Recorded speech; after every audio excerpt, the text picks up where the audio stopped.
Another compelling statement of our resolve as a nation.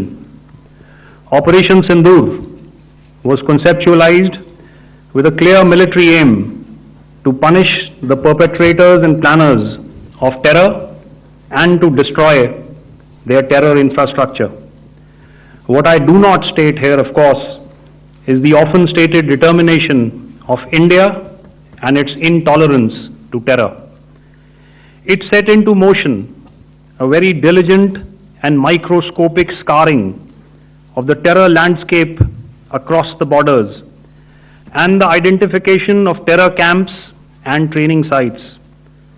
The locations that emerged were numerous, but as we deliberated more, we realized that some of these terror hubs were now bereft of any presence and had preemptively been vacated, fearing retribution from us. There was also a term of reference and our own binding, self-imposed restriction to target only terrorists and thus prevent collateral damage.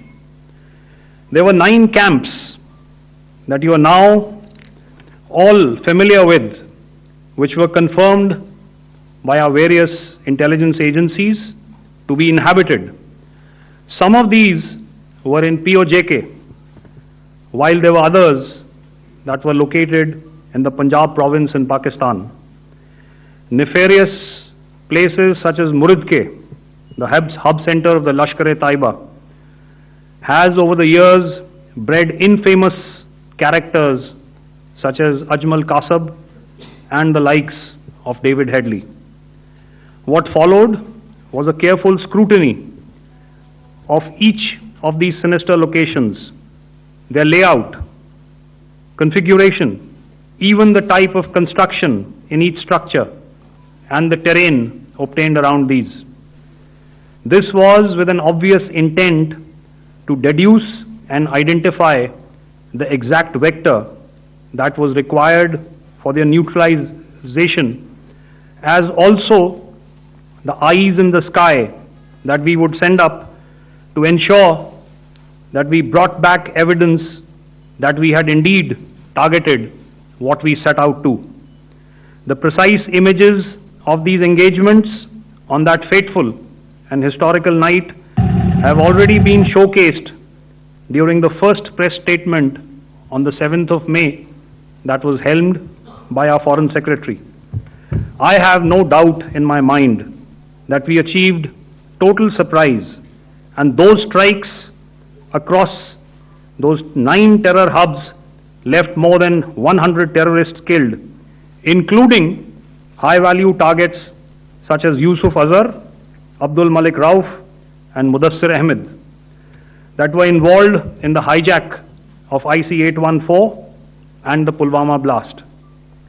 The line of control was also violated soon after by Pakistan, and the erratic and rattled response of our enemy was apparent from the number of civilians, inhabited villages, and religious sites such as Gurudwaras that were unfortunately hit by them, leading to a sad loss of lives. The Indian Air Force played a major part in these strikes by engaging some of these camps, and the Indian Navy provided wherewithal in terms of precision munitions. The Indian Air Force obviously had their assets up in the sky, and I will here request Air Marshal Bharti, the Director General of Air Operations, to detail for you the methodology that the men in blue adopted to successfully manifest this mission. Thank you, Rajiv. A very good evening, ladies and gentlemen. It indeed is a difficult time that we have to come here like this and brief you. We could have done without this, but we had no choice. As the DGNO has detailed, the event was precipitated by the dastardly act at Pahalgam. The sequence of events have already been detailed. We carefully selected the targets, and out of the 9 selected targets, the target systems that were given to the Indian Air Force were the notorious training camps at Bhavalpur and Muridke, these being further from the international boundary. Through critical target system analysis, we analyzed what was to be done to annihilate these targets and plan to engage these targets with precision air-to-surface guided munitions so as to avoid collateral damage. The modalities of planning process I will not go through at this instant.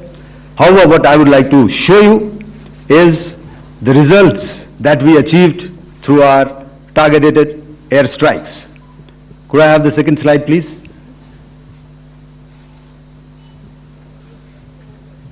Yeah, change, please.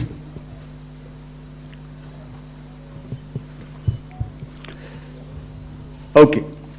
This is what the terror infra at Muridke looks like.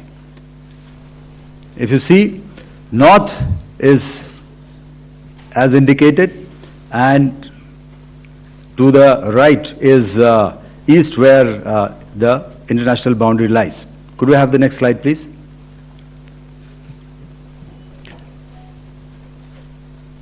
Orientating. Just go back to one slide. Okay. Please have a look at this red building, the series of buildings out here, and this empty ground. Next. If you relate, the empty ground is here, and you see this is the first weapon that is impacting. This is the impact point number 1 on Muridke training camp with our precision guided weapons on early morning 7th. Next, please. Keep your eyes glued for the second weapon coming in and the second impact on the selected target point. Next slide, please.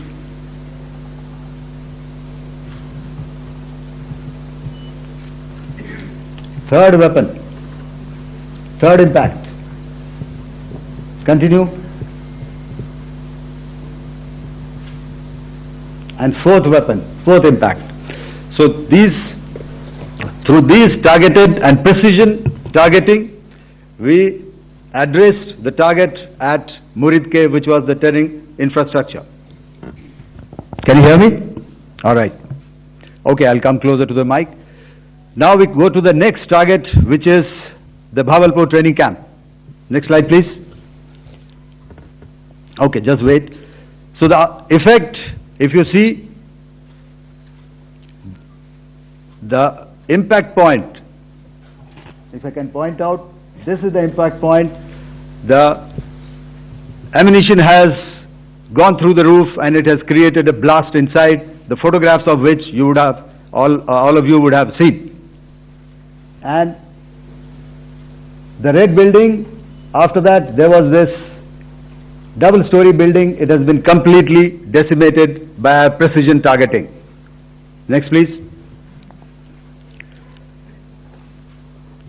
The target system which was in the north, a series of buildings. I will show you how it looked. Next. Completely destroyed by our precision targeting. Next. Now coming to Bhavalpur, this is the target complex that we are dealing with, a fairly large target complex. So we had to carefully choose the points that we needed to address, which were high value and which would meet our stated objectives of eliminating the terrorists. I would like to draw your attention to this red canopy, and in relation to that I would cover the targets. One target system is a series of buildings here other one here, and other one out here. Next slide, please. This is how it looked before, and this is how the building looked after the impact of the weapon. And orientation in relation to this red canopy, you can see here. Next, please. Before, next, and after. The roofs have completely collapsed. Next. This is the target system. Next. Precision targeting, and we have achieved our objectives here. Next. All right. So that was what we did on the 7th. Our objective was to address these two terrorist camps, and that we did with precision. And thereafter, we maintained a robust air defense posture, because remember, our objective was to target the terrorists and terrorist infrastructure, not any other infrastructure, not the Pakistani military, not the Pakistani any other infrastructure. So that is what we have maintained on the 7th of May. However, what we saw in the evening of 7th of May, we were saturated with a raid of Pakistani unmanned aerial vehicles and small drones. And these came in waves in our civilian areas, over our military installations, and all of them were successfully intercepted. Few of them did manage to land. However, there was